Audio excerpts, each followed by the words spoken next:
माहेरी भावाच्या बर्थडेला केक कापायला टेबलच नव्हता. मग आम्ही काय भारी जुगाड केला. सोबतच नदीच्या काठचा हा सुंदर व्ह्यू आणि मस्त आमरस पोळीचा बेत, हे सगळं पाहायचं ना. चला तर मग सुरू करूया.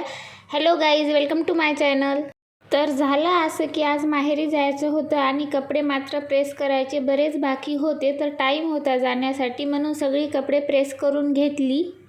नंतर रेडी झालो आणि मग बॅग पॅक करून माहेरी निघालो. जाताना सुंदर केक घेतला आणि घरी पोचल्यावर बघितलं तर खूप सारी बच्चा पार्टी जमली होती, कारण आज माझ्या भावाचा बर्थडे होता.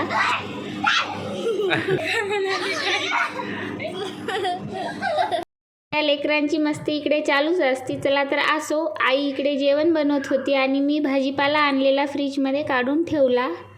नंतर वाढदिवस साजरा करण्याची वेळ झाली आणि मी येताना केक आणला होता, पण केक ठेवायला टेबलच नव्हता. मग 2 डबे ठेवून त्यावर कपडा टाकला आणि छोटासा जुगाड केला. त्यानंतर केक कट केला आणि सगळ्यांनी मिळून वाढदिवस साजरा केला. छोटासा पण खूप छान सेलिब्रेशन झालं. त्यानंतर सगळे बसून जेवलो आणि हा मुन्ना तर एवढ्या गप्पा मारत होता. तुला मोठा व्हायला. दुसऱ्या दिवशी सकाळी चहा घेतला आणि भावाला काही ऑनलाईन शॉपिंग करायला थोडीशी मदत केली. नंतर दारात आलेल्या गाईला चपाती दिली. त्यानंतर नदीकाठी मस्त फिरायला गेलो. तिथला व्ह्यू खूप सुंदर होता. गणपती बाप्पाचं मंदिर पण होतं, तिथलं दर्शन घेतलं आणि खूप साऱ्या फोटो काढल्या आणि खूप वेळ शांत वातावरणामध्ये घालवला. एवढा छान व्ह्यू गाईज मी फर्स्ट टाईमच बघितला आणि खूप सुंदर सुंदर फोटो काढले इथे आम्ही.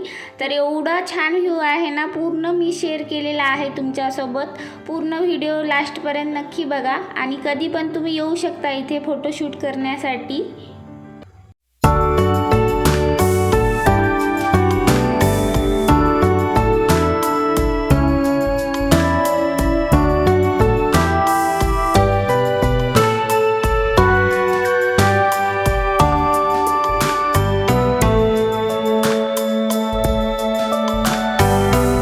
घरी आल्यावर रात्रीच्या जेवणाची तयारी सुरू झाली. आईला मदत करत मी आंब्याचा रस बनवला. आई पुरणपोळी करणार होती, पण तिला साध्या पोळ्या करायला सांगितलं, कारण आमच्या घरी पुरणपोळी फारशी कुणाला नाही आवडत.